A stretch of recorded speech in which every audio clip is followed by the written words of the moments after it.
like, April, honestly, just talking like this, the whole idea of going off to Europe this way, this is the way I felt going up to the line the first time in the war.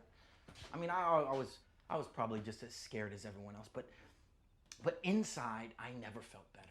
I felt alive. I felt full of blood. I felt everything seemed more real. The guys in their uniforms, the snow on the fields, the trees, and all of us just walking.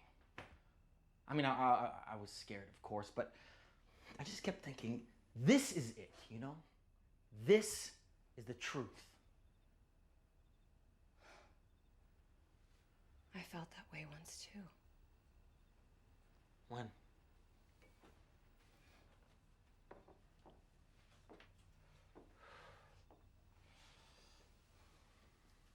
The first time you made love to me.